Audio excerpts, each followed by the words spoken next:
Hey, I'm Brian Bennett. I cover the White House for Time. Hi, I'm Phil Elliott. I'm a columnist and correspondent for Time here in Washington as well. And Brian and I are just down the hall from each other here, but we're gonna have to talk about what we've been discussing in each other's doorways all week since Yeah, the Phil, we've had a election lot of of President Trump. nominations from Donald Trump. You wrote this week about Matt Gaetz and what that means. What are your thoughts right now? Why is that such an important topic right now? I have never seen a cabinet pick so roundly criticized and condemned and even preemptively rejected by the members of the president-elect's own party. Matt Gaetz is a firebrand. He has made himself no friends in the House. I mean, he toppled a House Speaker of Kevin McCarthy without so much as a plan, let alone an alternative for him.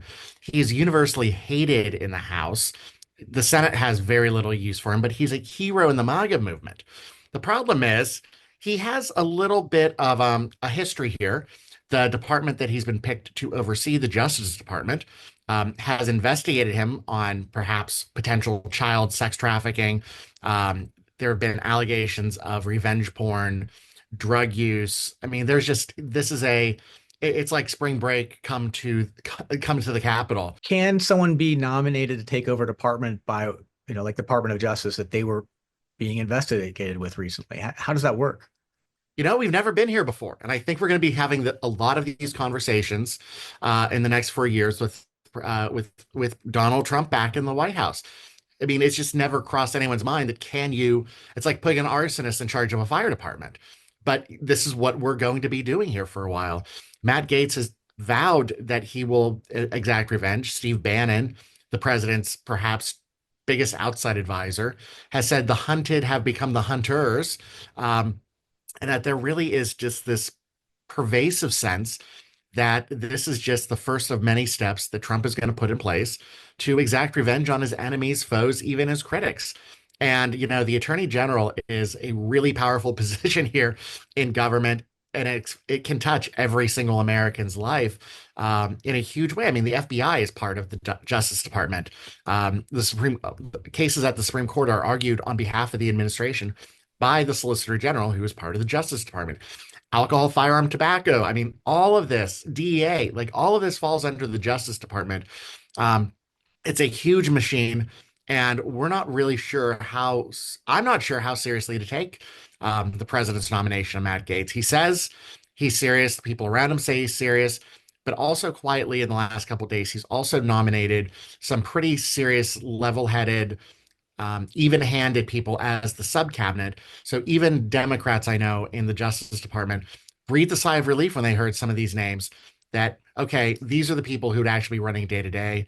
And if history is any guide, they'll be the people working as an acting attorney general or acting deputy attorney general while we sort through the Matt Gaetz confirmation hearing, or if someone else is nominated in his place. I mean, what are you hearing, Brian? I mean, it sounds like this kind of What do tracks you with what the do you panic. think? Yeah, what do you think he's trying to do with Matt Gaetz' nomination in general? And Trump loves to get attention. He loves to look like he's breaking things in Washington. What do you think is his big picture objective by putting Matt Gaetz forward as a nominee? So the two things can be true at once, and I think both of these in varying degrees are accurate. One is he just wants to upend everything. That this is him saying the way we've done this in the past has not worked. We're not going to go back to doing it again. Um, and anyone who doesn't like this, if you don't fall in line, I'll know you're disloyal, and your next couple of years are going to be really miserable. The other theory, and it's been interesting, everyone from Ann Coulter to Chuck Todd have pointed this out, that maybe this is a false flag and this is a way to soften the ground for, okay, it won't be Matt Gaetz, but whoever comes after it has to be better than Matt Gaetz. That this is a way for him to do a false flag softening of the ground. So when his real nominee comes forward, it's going to be curious. The problem here is Matt Gaetz has resigned from Congress, at least for the 118th Congress. The idea there was it would spare him a very if the early detail leaks are accurate, a very messy report from the ethics committee. The thinking is if you're no longer a member of the House, the ethics committee can't come and get you. Well, that might not be the case given how much of the ethics committee report has already leaked and how much the senators are asking for the full copy of it. So yeah, might end up Matt Gaetz might have left the House, maybe for good, maybe for just the end of the 118th. Um, with really no protection under him. But to say that this has been one of the things that has consumed Washington would really be an understatement. Brian, to pivot to stuff you're reporting, there's a similar panic happening in the intelligence community, isn't there, with Tulsi Gabbard Yeah, that's right. taking over? Yeah, that's exactly right. So when Tulsi Gabbard was named as the nominee for the Office of the Director of National Intelligence, um, a number of intelligence officials that I talked to were really alarmed. They're concerned about her track record of parroting Russian propaganda, taking stances against standard and bipartisan U.S. foreign policy positions.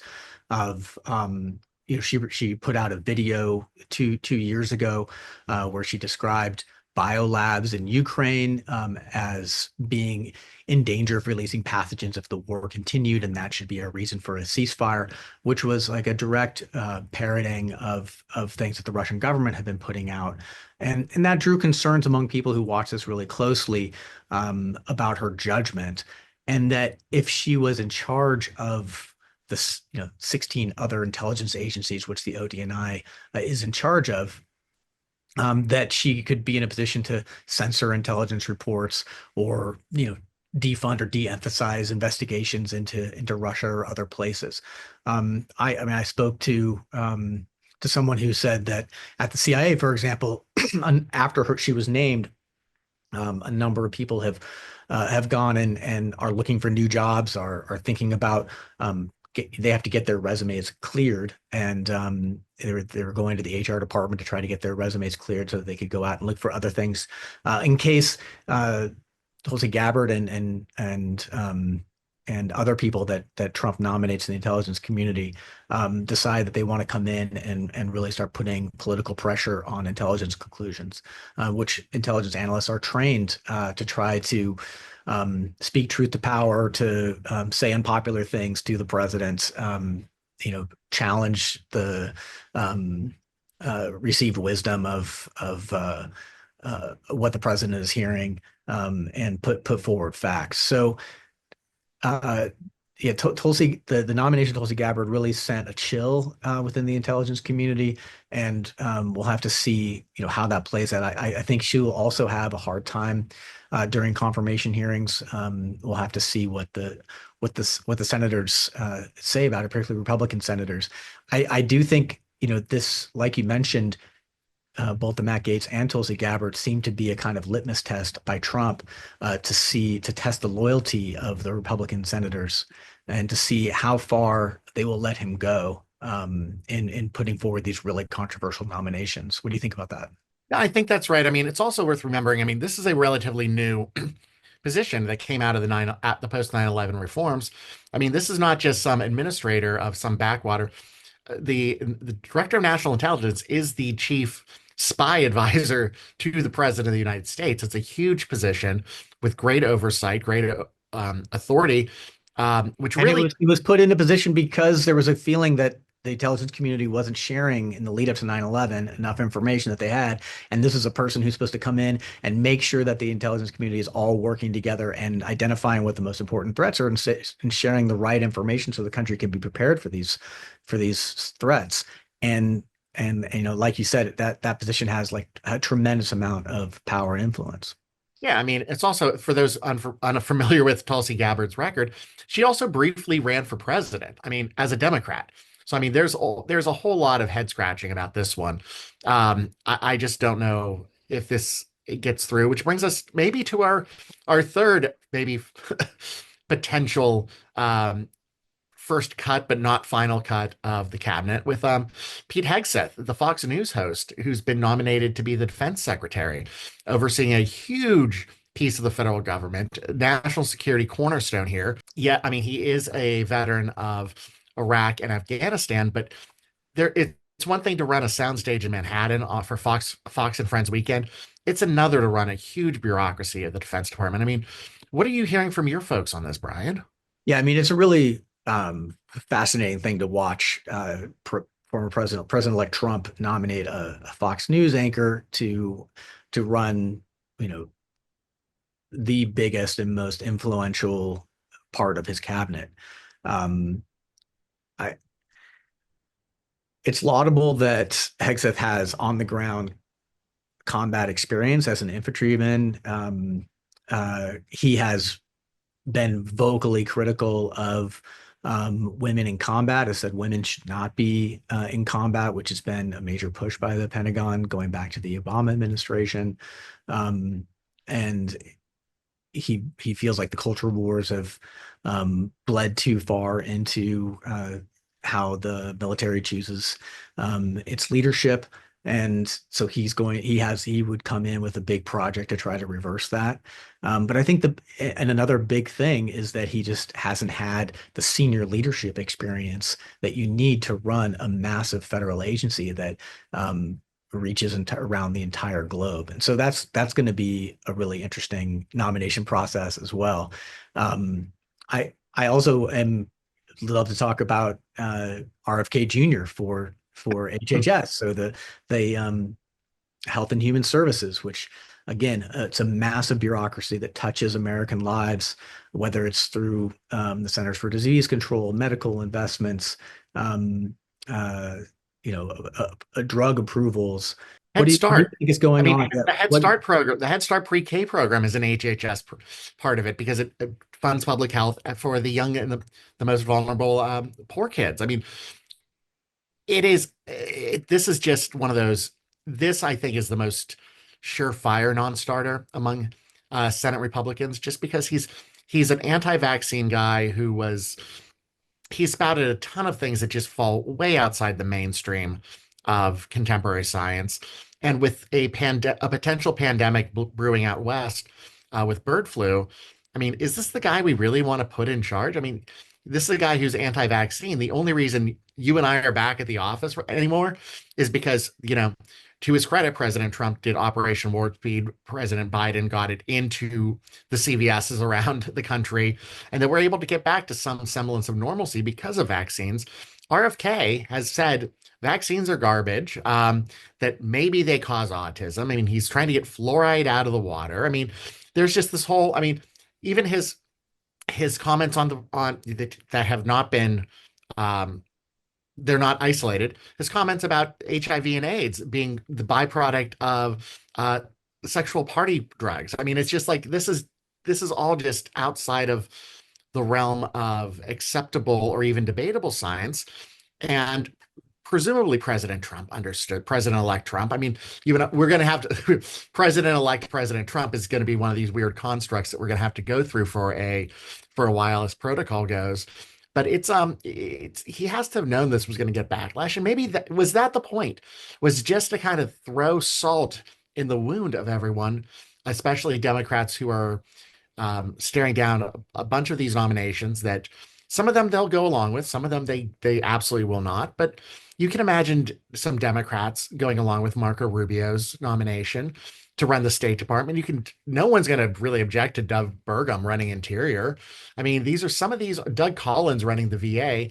None of these are I mean, no one loves them, but they're also not as objectionable as, say, RFK Jr., who, I mean, the entire campaign, he was nothing but a buffet of sideshow subplots. I mean, it's just a question now of does this tank his nomination, or is all the chatter about this nomination going to overshadow, say, Donald Trump himself?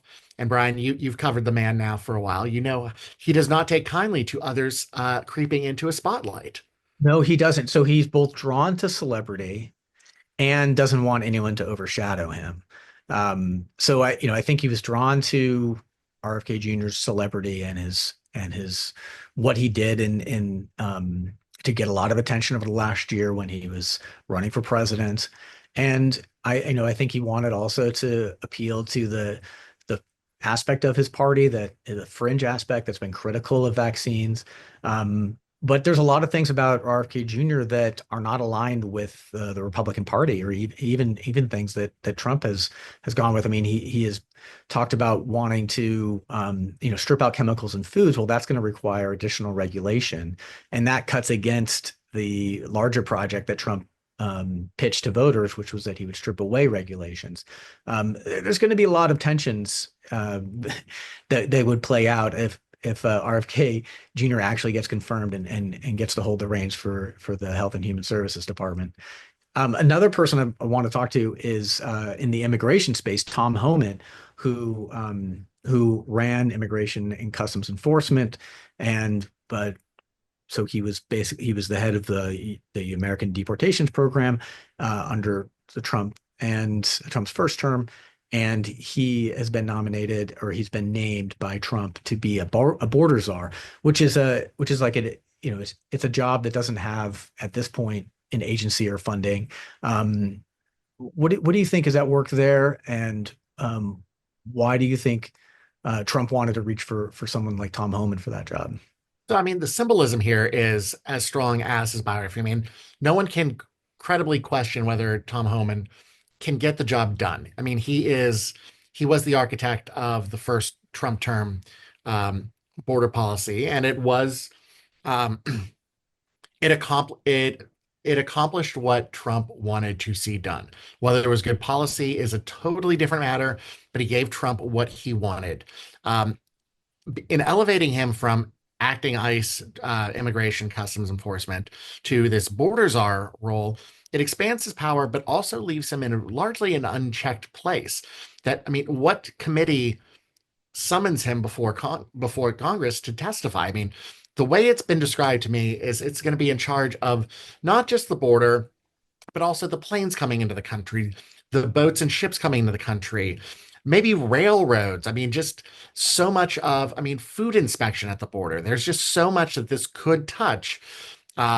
It's totally sweeping without really any oversight. And I just have to take a moment and appreciate everyone who is freaking out about when President Obama named czars. Suddenly, they're all forgetting that czars are bad, and they're fine with it's not. Tom Homan's a good czar. Like, give him his own little his dacha and let him have his little fiefdom in government, and he can boss the cabinet around however he wants. I just don't know that this is an actual workable situation any more than I think the Office of Government, the Doge, the new government efficiency office that Elon Musk and Vivek yeah, Elon Musk, Elon Musk. Ramaswamy, who are doing this blue ribbon commission outside of government, it turns out, where you're going to be working 80 hours a week, but not being paid and not government employees. I mean, this is that extra government, just one step removed, that just really makes all of this seem so oddly familiar to the first term when the people actually in Trump's ear were not the people who even had government email addresses. They were not on government payroll, but yet were, pulling the strings from either their couches on Fox News or their townhouses on Capitol Hill or their wallets, frankly, around the country. I mean, Brian, are you having deja vu on this, or am I alone on this? I am having deja vu. I think it's really interesting that Elon Musk and Vivek Ramaswamy will be nominally in charge of cutting government spending, but it seems like they won't have any actual government job or official government role, which leaves them on the outside at this, vaguely titled Department of Government Efficiency, basically making recommendations into the Trump administration on what needs to be cut, but without any of the teeth or tools to actually implement any of that. For Elon Musk, he has companies to run, so kind of I can understand why he wouldn't necessarily want to take a government job. But this is it's hard to see what kind of impact it's going to have. People often have titles, but without power and without people to employ and without a budget to control, that limits your influence. Yeah, I mean, we've been through, I mean, Al Gore did reinventing government, and that was actually done on the inside when he was vice president. But we've also seen these outside commissions and expert panels come through with, Simpson Bowles came through with a really, you know, aggressive plan to curb government spending during the Obama years. And those two very well intentioned, thoughtful, sober men, they basically were sold, thank you for your paper. We're gonna put it on a shelf, and nothing ever happened to it because cutting government spending is fundamentally and not a popular option here in Washington.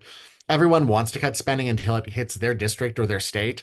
And I mean, heading into the midterms that are already going to be difficult um, for Republicans, historically, the party in control of the White House on a first term, although this isn't technically a first term, it'll feel like a first term for a lot of voters. Um, Typically, they get shellacked. I mean, Barack Obama lost 63 seats in his first at bat. This is not going to be an easy fight for Republicans. And Republicans, do they go along with the Trump endorsed, empowered government spending cuts when it means, maybe that ship, maybe that sea lane doesn't get staffed, maybe that port doesn't get re-upped, maybe that airfield doesn't get repaved. I mean, it's all fun and games to cut spending until you actually wind up with, a bridge collapsing or, that exit just doesn't work anymore. I mean, this does take a lot of money to run this country. And it's not like I mean, yes, we all know the stories of the $10,000 toilet, but a lot of the times, just the day-to-day interactions with government could be made so much better with targeted money, not less. So we're going to have to see how this all plays out. What do you think the Senate's going to do? Do you think any of the Republican senators will be willing to stand up to Trump on these nominations? I think in private, several will. I think we saw a lot of that coming through already. John Thune, coming right off his win as the new Senate Majority Leader designate, um, he was saying that some of these are just going to have a really difficult time getting across the finish line. Perennial, deeply concerned senators of Susan Collins and Lisa Murkowski, they may end up throwing up some roadblocks. And who knows? I mean, there could be John Cornyn, who's about as conservative as they come, has been skeptical of some of these nominees. I mean, you're gonna have some deference given. I mean, for instance, Elise Stefanik, you and I both know her as a member of the House, and before that, as staffer in the Bush administration. Um, she's not the most obvious choice to be the UN ambassador, but I think a lot of lawmakers, including some Democrats, are going to give some deference because elections have consequences, and the president should have the team, as long as they're not an extreme outlier, to form a government and see you know test it out, see what actually happens. And finally, I mean, Brian, you and I've had a number of, okay, are you at your computer or am I? Especially on Friday afternoons during the Trump administration, who's taking this firing by tweet of a cabinet? I mean, just asking, I mean, who might be the first nominee to be thrown under the bus? And then who might be the first confirmed member of the cabinet or senior administration official to get thrown under the bus? I mean, you and I we've both written at length. Loyalty is a one-way street with this president. He demands it from the people around him, but he is incapable of showing it to anyone really. Even his family has moments of being on shaky ground with him. What are your thoughts on this, Brian? You've seen it. I think that tells us, I think you're right. I think if you follow the pattern of how Trump nominates people, when he employs people, how long he keeps them, that this slate of names that we've seen so far is probably not going to be the exact slate of names that takes the actual cabinet positions come January 20th when Donald Trump is inaugurated. I think you're right. I think some people will be cut loose, thrown under the bus, and some people will just be flatly rejected by senators who won't cast a vote. And then even when people start working for Trump, if they aren't carrying out what he wants to get carried out, will be fired by tweet. Also, keep in mind, I mean, even if they're doing the job exactly the way they think he wants, Trump always surrounds himself with people who are going to start fights behind the scenes and needle each other, because Trump just empowers people to create that dysfunction internally. He loves it. It's like a reality show for him. But as a result, so much time is spent caring for the gossip mill, the water cooler churn, and actually not running government, which is actually kind of bad if you're a conservative who wants to see Trump succeed with his, given 4 years, given another 4 years with 4 years under his belt, actually understanding for the first time the powers he had. Managing water cooler grievance is not good for the conservative movement or the MAGA movement.